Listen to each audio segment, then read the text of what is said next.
2025 también marcó las guerras en el mundo y una de ellas es la que viene desde el ataque el 7 de octubre de 2023 por parte del grupo terrorista Hamas a Israel, desatando polémicas, acciones militares y apoyos de parte de Israel y de parte también de Hamas, como también protestas alrededor del mundo acusando a Israel de genocidio, que hasta el día de hoy persisten esas voces. Pero para entender lo que ha pasado en 2025 entre Israel y Hamas en la Franja de Gaza, tenemos al experto Yaniel Melamed, quien nos explicará cómo ha marcado este 2025 una de las guerras que sin duda ha centrado la atención de los medios de comunicación y de miles de personas en las redes sociales. Profesor Yaniel, muchísimas gracias por estar con nosotros en Semana. Muchas gracias, muy amable por su invitación. Bueno, adelante. Profesor, ¿cómo describir 2025 para esta guerra que llamó tanto la atención alrededor del mundo? Bueno, ciertamente el año ha sido bastante complejo en la medida que ha desarrollado una serie de inercias de conflictividad que para muchas personas están básicamente ancladas o asociadas exclusivamente con los ataques del 7 de octubre del 2023 por parte de Hamas, la Yihad Islámica Palestina y otro grupo importante de milicias palestinas que salieron desde Gaza hacia territorio israelí, pero que ha demostrado a lo largo de los acontecimientos y del tiempo estar perfectamente integrada con otros focos regionales de tensión y que básicamente también se han visto en este 2025 pues aunados e ilustrados en muchas confrontaciones más allá del foco tradicionalmente concebido desde Gaza. Así que el 2025 ha sido un año de conflictividad, ha sido un año de tensión multifrontal, es decir, esto no se traduce única y exclusivamente a una guerra entre Israel y Hamas en Gaza, se traduce a varios frentes regionales de tensión articulados por lo que también hemos visto recientemente en el 2025, la guerra entre Irán e Israel. Todos estos conflictos tienen un elemento común: la pugna, el choque entre dos actores regionales, pesos pesados en Medio Oriente, por consolidar la consecución de sus objetivos estratégicos. Y de un lado, Irán, con toda una red de aliados proxies que incluyen actores, milicias palestinas en Gaza, por ejemplo, Hamas o la Yihad Islámica Palestina, pero que no se limitan a Gaza. También incluye a Hezbollah en el Líbano, también incluye a los hutíes en Yemen, también incluye a las milicias chiitas proiraníes en Irak y hasta hace muy poco incluía al régimen de Bashar al-Assad en Siria. Entonces, el año ha estado particularmente concentrado en la confluencia de toda una serie de conflictos donde Israel, pese a muchas dificultades y circunstancias adversas, ha logrado la consecución de muchos, no todos, pero de muchos de sus objetivos estratégicos y ha planteado una férrea defensa de sus intereses de seguridad nacional, no solamente en Gaza, sino también en ese ámbito regional extendido que anteriormente mencionaba. Por ejemplo, claramente se ha visto el debilitamiento de esa posición de fuerza con la que antaño Hezbollah permanentemente asediaba y amenazaba los territorios del norte de Israel. No quiere decir que Hezbollah haya estado derrotado al 100%, pero claramente ha sufrido una serie de reveses militares y su cúpula de liderazgo que hoy por hoy la muestran claramente debilitada. Lo mismo ha ocurrido con los hutíes en Yemen, quienes desde una distancia de 2.000 kilómetros de aproximadamente de separación habían podido convertirse en un foco de tensión y de amenaza también al territorio israelí y a sus ciudadanos, y que permanentemente han visto una respuesta israelí traducida en bombardeos acérrimos y dedicados y focalizados a objetivos estratégicos que han degradado, no debilitado, pero degradado la capacidad de los hutíes de maniobrar en contra del Estado de Israel. Y si nos vamos a, digamos, a la cabeza de esta red de alianzas regionales en clave proxy, la guerra de 12 días en el verano de 2025 entre Irán e Israel también materializó una serie de objetivos estratégicos cumplidos para el Estado de Israel. No al 100%, pero claramente pudimos evidenciar una fuerza aérea israelí con libertad de maniobra para bombardear a voluntad objetivos estratégicos del programa nuclear iraní e instalaciones militares. Vimos una fuerza de defensa de Israel que se absorbe muchos golpes también en este escenario de conflictividad de 12 días, logró demostrar que esa red de aliados proxies constituida por Irán alrededor del Medio Oriente no era infalible, no era intocable y mucho menos lejana de ser enfrentada y derrotada. Así que el 2025 deja todavía un elemento desde el punto de vista militar de objetivos estratégicos cumplidos, y desde el punto de vista político creo que fundamentalmente uno por resaltar es el retorno de los secuestrados, tanto vivos y muertos, a partir del plan de paz propuesto por el presidente Trump. Creo que estas circunstancias hablan de un año que, pese a estar sometido a esta inercia de conflictividades y de episodios bastante complejos en medio de múltiples frentes de hostilidades, arrojan de momento un saldo positivo frente a la consecución de objetivos estratégicos, tanto políticos y militares, para el gobierno israelí.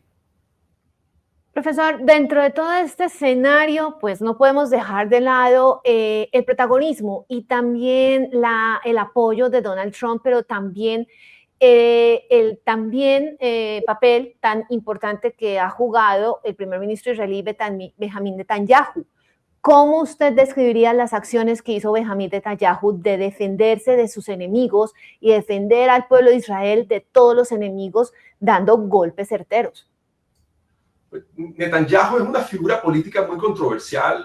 a nivel interno y externo. Es el primer ministro que más tiempo ha ocupado, digamos, esa posición en la historia del Estado de Israel. Como político ha demostrado ser un político muy sagaz. Y creo que pese a las dificultades, porque esto era algo que se veía venir con, digamos, con claridad, con absoluta claridad, a partir de los ataques del 7 de octubre de 2023, pese a todas las dificultades, se posicionó como un primer ministro capaz de enfrentar una amenaza, como lo mencionaba anteriormente, multifrontal, y que puso absolutamente en claro que no iba a permitir que las circunstancias que antaño habían caracterizado la vida de los israelíes sometidas a amenazas permanentes y la lluvia de cohetes y de misiles desde la Franja de Gaza, o desde el sur del Líbano por Hamas, desde la Franja de Gaza por Hamas, o desde el sur del Líbano por Hezbollah, o de los hutíes en Yemen, claramente determinó que uno de los objetivos estratégicos de su gobierno iba a ser la degradación de esas capacidades de estos actores proxies, en clave con el patronazgo que reciben del actor hegemónico regional más importante en este momento en esa posición de antagonismo contra Israel, que es la República Islámica de Irán. Netanyahu sigue siendo un político con una larga vida al servicio, digamos, de la nación, y eso le ha traído, por supuesto, toda una serie de desgastes y de acusaciones, inclusive internas, pero dentro del punto de evaluación que quiere medirse con respecto a la manera como se han enfrentado las amenazas que han rodeado al Estado de Israel, todavía recibe un respaldo político muy importante que claramente se evidencia con la estabilidad de su gobierno. Recordemos que Israel es un país con un sistema de gobierno parlamentario, y si el primer ministro mantiene una coalición con una mayoría de miembros de ese parlamento dándole su voto de confianza, pues el gobierno continúa, y esa es la realidad que estamos viendo en el caso del primer ministro, no ajena, por supuesto, a controversias y a sectores que claramente pues, tienen una posición muy contraria a la forma como el primer ministro Netanyahu ha desarrollado su liderazgo político. Pero hasta el momento podremos decir que la estabilidad de su gobierno se mantiene. Y una realidad que también vale la pena entrar a puntualizar en medio de todo este análisis anualizado tiene que ver con esta alianza estratégica entre los Estados Unidos e Israel y entre dos figuras políticas también muy importantes en el escenario de las relaciones internacionales, como lo son el primer ministro Benjamin Netanyahu y el presidente Donald Trump, y la materialización de un plan de paz dividido en tres fases que, si bien no es perfecto y no deja a todo el mundo contento, es lo suficientemente bueno como para que de momento ya haya disminuido la intensidad de los enfrentamientos, se haya logrado recuperar la liberación de secuestrados vivos por parte de estas milicias palestinas en Gaza, y también el retorno de los cuerpos sin vida de muchos secuestrados, tanto civiles y militares, que también permanecían allí bajo el control de estas organizaciones. Y esto hace parte nada más de una primera fase. La segunda fase y la tercera fase de implementación de este plan de paz están llenas de desafíos, y creo que a partir de esta revisión anualizada podríamos plantear que de momento es una circunstancia que ha servido para favorecer la situación en la región, especialmente las condiciones de vida de muchos palestinos que han empezado a retornar a sus lugares de origen al interior de la Franja de Gaza. Se ha inyectado una importante cantidad de recursos de ayuda humanitaria, se ha empezado a poner orden un poco en el caos derivado de la guerra, pero claramente esto no es el fin del camino, ni es una, digamos, una historia concluida. Como lo manifesté anteriormente, la fase 2 y la fase 3 de este acuerdo de paz del presidente Trump están llenos de desafíos, y creo que en el escenario de prospectiva, el 2026 estará principalmente marcado por la reactivación de focos de tensión, precisamente por lo que considero es una dinámica digamos, poco alentadora frente a algunos de los objetivos más importantes de ese plan de paz en materia del desarme, por ejemplo, de estas milicias palestinas, especialmente de Hamas en Gaza, y su degradación como actor fundamentalmente hegemónico en la vida política, militar y social del enclave, y también ese proceso